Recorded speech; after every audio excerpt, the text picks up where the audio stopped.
This channel is devoted to encouraging its viewers to do it by yourself.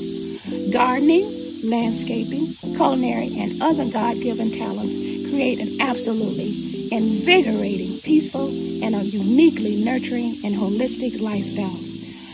Living spaces, large and small, can benefit from these budget-friendly tasks and projects. So take this journey with Miss Marva. You have one life to live, so engage in it with passion.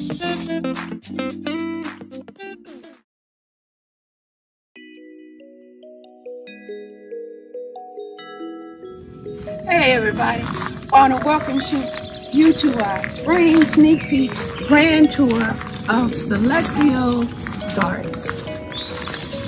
Welcome. As you're looking around, I want you to know right now that other than putting this together with my 20-volt drill, you've seen this before, but this whole bed, you look at this whole bed, this is me, alright? And Miss Marva loves to keep her tags. You see what that is. And the azaleas, those hydrangeas have been moved from someplace else and I put them there. Raised beds, because you know how we all with the soil and everything. Everything is raised beds or containers. In the preview show, you saw these in their glory. These are double Reese Real, okay? Both of these. And once again, because a lot of times folks say, hey, whatever, that's the tag. Okay. Now we're going to be moving on, sweeties. Let's move on. Come back to here now and look at that sign. Once again, I got some stencils and pens and did that. So that's Celstial, Celestial. It may not exactly look like it's pure Celestial, but I promise you it does. So we're walking through here, which is a grand entrance for me. And so you know how we love great things. So here we put together an area that I like to call vignettes. You know, I'm into vignettes. And I have different bulbs and everything over here. And this is the part I tore off that doesn't have the name on it, but this does. So that's what you call these. That's what they're going to look like when I see you the next time, which I'll see when they're blooming. Now, as we move over here, this is a welcome bakery that sits along over here if you like. Now, I'm thrilled because I got these on sale still. I thought these things were dead, okay, because I paid half price hibiscus. But lo and behold, I was going to pull them up, but patience, so have patience. And you can see, I came here one day and they're coming back. Thank the Lord for that. And you see the colorful azaleas, and it's like coral pink, which I love. And you can look and see the tags on different things.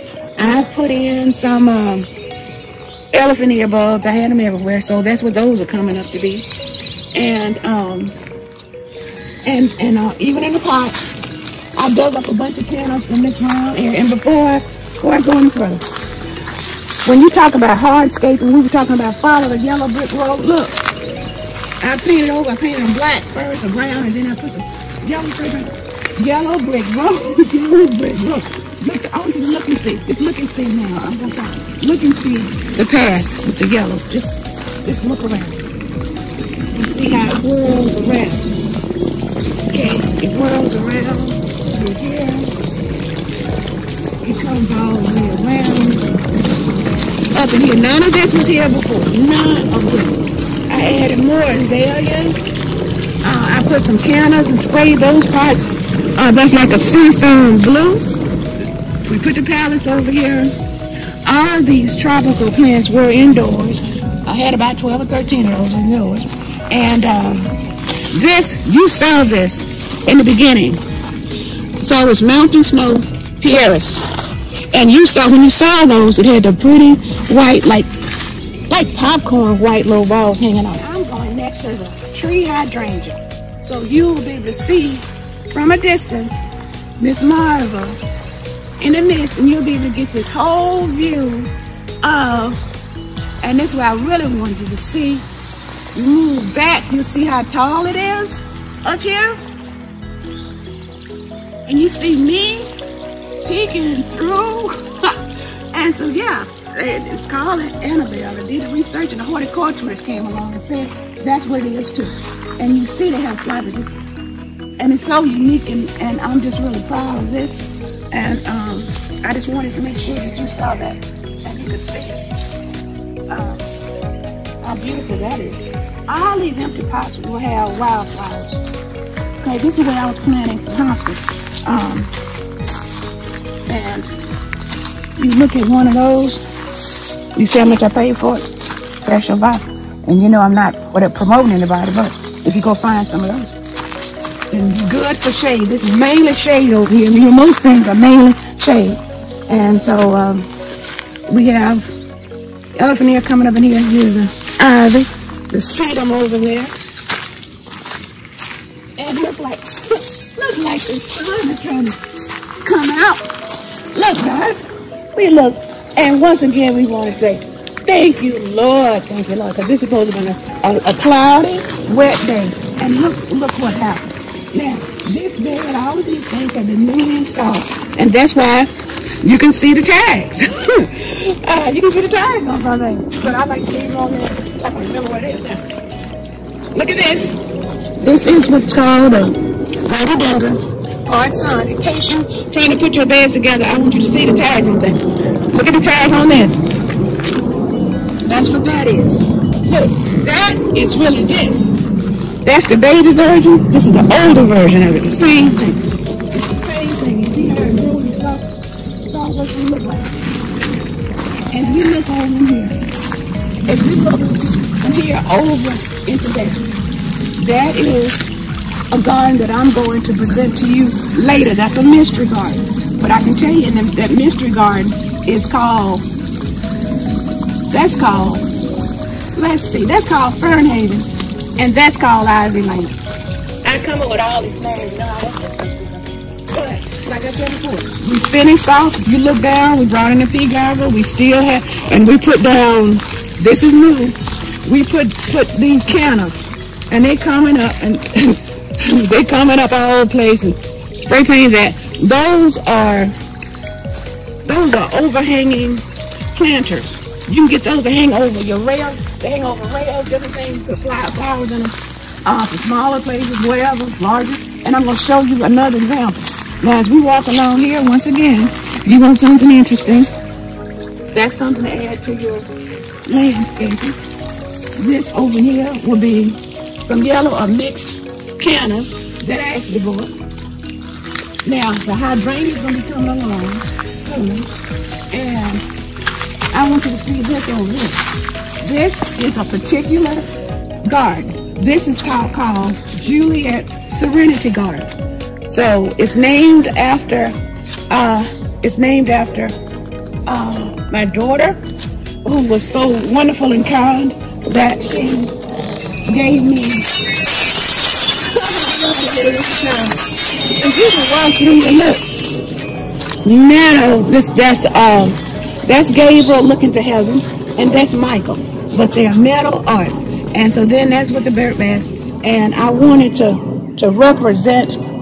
I was trying to represent her personality to the best of my ability and create something that was sophisticated and elegant, unique, and authentic. So then, when they gave me more presents, I bought this metal art, and this one was easier to put together for no show. And then for other gifts, my son and daughter gave me, I would take my cards and bought these trellises, and I sprayed them with the gold paint. So you see the different types of, this is you see what that is. And we have cane plants, so we have different ones over here. Now when we walk along here, these were the tiniest. They were that tiny. Ordered them off Amazon from someone on Amazon, Touch of Echo, I think. And you get about 6 or 12 in a bag. And wonderful company, and that was great. And look, this is called this. That's what this is, these. And I thought that was fun. So, here's another rhododendron. And you see the glory of the beautiful azaleas. So over here, we brought in the planter that was someplace else. And we added in, you saw the hostas that were over there. That's what these are. I put those in. And then I put these autumn ferns. You got those, put those in. Then we put bulbs. These are begonias. I want you to see what kind in case you want. These are double mixed begonias. That's what these are. Look at the buds on these roses. People would say, you cannot grow roses in pots. That's what they said. You can't grow beautiful roses in pots. Folks will say all kind of things. You follow your intuition and the desire of your heart. Look, because you see how it is over here. And get this, let's come down in here. And I'm going to show you to you again later on. But let's look at this. I had it every other place on the sun, even in full sun, and it wasn't this happy. Look how beautiful it is. And so if you intend on growing roses, don't be afraid to try things. And you listen to people will tell you anything and everything under the sun.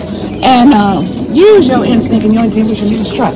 And so I'm showing you this now because they decided to bloom to let you know that when you have a spirit, divine spirit flowing, anything is possible. Okay? Anything is possible. Here's another garden. You've seen the beautiful photo when the azaleas were blooming. They may not be blooming now, but nevertheless, in here we put down those like river rocks. That's what you have at the bottom, just like we have over in Juliet's Serenity Garden. And we painted this kind of trellis. You see the bees and everything on here, but it's another vignette. Okay, so like you want to say, hey, I want to have some different things to look at. You can have your lights. And get this, look, the bicycle. This was a gift. This is a gift from my daughter. I guess you said they give you a lot of gifts. Well, I guess they must love their mom. I made some kind of impression with them. But anyway, I put the bike together. And then, you know, you sit your pots over in there. And we're going to put flowers. Flowers going to be planted. When you see this again, flowers going to be planted in all around in here. And I just wanted you to know. Now, let me let you know what this is back here. So while you're looking from the front, I'm going to go over here and let you know what this is. This is called, and has yellow flowers. This is a gold forsythia. Yep. Or F-O-R-S-Y-T-H-I-A. I think that's close enough. But anyway, it had pretty yellow blossoms and everything. And I wanted to make sure that I showed you that. And remember, it's just close next to the vine, to our muscadine vine. And remember, before, none of this was here. It was just dirt. And so in a couple of months, over the fall and winter, all of this was put in, that was put in, and pretty much everything else you see.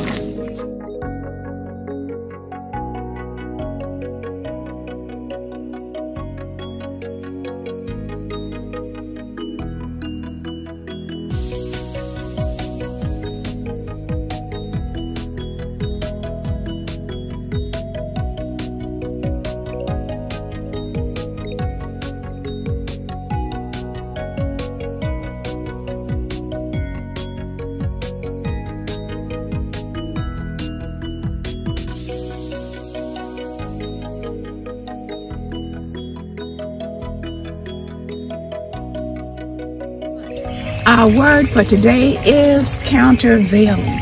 And when I think about countervailing, it takes me back years and years ago until someone in one of the big box stores, before it was ever Miss Marva. His name is Najee. And I saw him not too long ago, and he's moved on up into bigger, better things. He has his swag on when I saw him, even though we had masks on. But he was there, very encouraging, very supportive when I was trying to get started. Nothing like this, but he encouraged me and I encouraged him. And so my hat's off, shout out to him and his wonderful family. So once again, like I say, with countervailing, we that's something where when the storms come against you, anything that's negative, whatever, whether in God, your life, whatever, when things come against you, you have the wherewithal within you to overcome. You're going to overcome whatever it takes, because there's an equal force within you to not just get past it, but to power on through it. And so this, when you see what we have here, when I look around, that's how I feel. So I want to say thank you to him for believing in me and encouraging me when things weren't right with what I was trying to do. And I want to say to you, love, peace, wisdom, and enjoy your life. Okay? Now bye. Thank you for watching this video. Don't forget to like, subscribe, share with all your friends, and hit the notifications button. We'll see you again next time.